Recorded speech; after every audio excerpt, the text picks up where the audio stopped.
खेडपिंपरी येथील तांडा वस्तीतील नागरिकांना दरवर्षी पावसाळ्यात पुराचा फटका बसत असून अनेक वर्षांपासून पुनर्वसनाची मागणी करूनही प्रशासनाकडून ठोस कारवाई होत नसल्याचा आरोप नागरिकांनी केला आहे। वस्तीला लागून असलेला तलाव पावसाळ्यात भरल्यानंतर पुराचे पाणी थेट घरांमध्ये शिरते, त्यामुळे अन्नधान्य, कपडे व संसारोपयोगी साहित्याचे मोठे नुकसान होत असल्याचे नागरिकांचे म्हणणे आहे। तसेच पाणी साचून राहत असल्याने सापांचा वावर आणि डासांचा प्रादुर्भाव वाढला असून नागरिकांच्या आरोग्यालाही धोका निर्माण झाला आहे। याबाबत स्थानिक आमदार तसेच प्रशासनाकडे वारंवार निवेदने देऊनही पुनर्वसनाचा प्रश्न मार्गी लागलेला नाही। त्यामुळे आमचे पुनर्वसन केव्हा होणार असा संतप्त सवाल नागरिकांनी उपस्थित केला आहे। शासनाने तातडीने पुनर्वसनाची कारवाई न केल्यास कुटुंबासह आमरण उपोषण करण्याचा इशारा तांडा वस्तीतील नागरिकांनी दिला आहे। या आंदोलनाची संपूर्ण जबाबदारी शासन व प्रशासनाची राहील असेही नागरिकांनी स्पष्ट केले। आम्हाला गावकऱ्यांनी असे सांगितले होते की आज आपल्याला कलेक्टर ऑफिसवर मोर्चा काढायचा आहे, कारण यांचा विषय एवढा गंभीर आहे। मी सतत 3 वर्षापासून यांच्या मागणीसाठी लढत आहे। मी सरपंच झालं तेव्हापासून मी यांची परिस्थिती ही पाहत आहे की दरवर्षी पावसामुळे यांच्या घरामध्ये पुराचे पाऊस जातात आणि यांना इथे राहायलासुद्धा चांगली जागा आणि झोपायलासुद्धा जागा उरत नाही।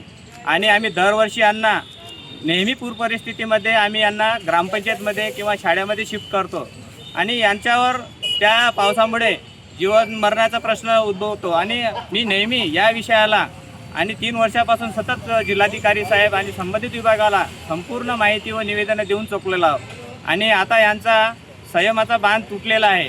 आणि याकरता यांनी आज जिल्हाधिकारी कार्यालयासमोर आम्ही आमरण उपोषण किंवा अन्नत्याग आंदोलन करू या पद्धतीचं निवेदन माझ्या माध्यमातून मी सर्व ग्रामस्थांना घेऊन आलेलो आहो। आता इथे संपूर्ण माझ्या मागे हे तांडा वस्तीमधले सर्व रहिवासी आहे, हे संपूर्ण आपल्या जीवाशी दरवर्षी पावसाळ्यामध्ये खेळतात आणि आपला जीव मुठीत घेऊन तिथे राहतात।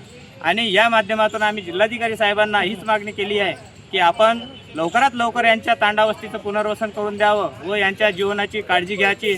आम्ही आज त्यांच्याशी चर्चा केली, परंतु दुर्भाग्य असं आहे की आज आम्हाला जिल्हाधिकारी साहेब पण मिळाले नाही, त्यांच्याशी सुद्धा प्रत्यक्ष चर्चा झालेली नाही आणि आमचे RDC साहेब पण आम्हाला मिळाले नाही आणि पुनर्वसनच्या अधिकारी मॅडम ह्या पण आम्हाला भेटल्या नाही। म्हणजे एवढा मोठा या गरीब लोकांनी वर्गणी करून खर्च करून गाडी घेऊन इथपर्यंत निवेदन देण्यासाठी आले, परंतु निवेदन घ्यायला इथे कुणी अधिकारी आम्हाला मिळाले नाही। हे आपल्या देशाची एक शोकांतिका आहे व आम्ही आपल्या पत्रकारांच्या माध्यमातून आम्ही एकच विनंती करतो की आमचा या खेडपिंपरी गावातील तांडा वस्तींचा आवाज आपण शासनापर्यंत पोहोचावा व यांचा पुनर्वसनाबाबत यांचा योग्य तो निर्णय त्वरित घ्यावा, अन्यथा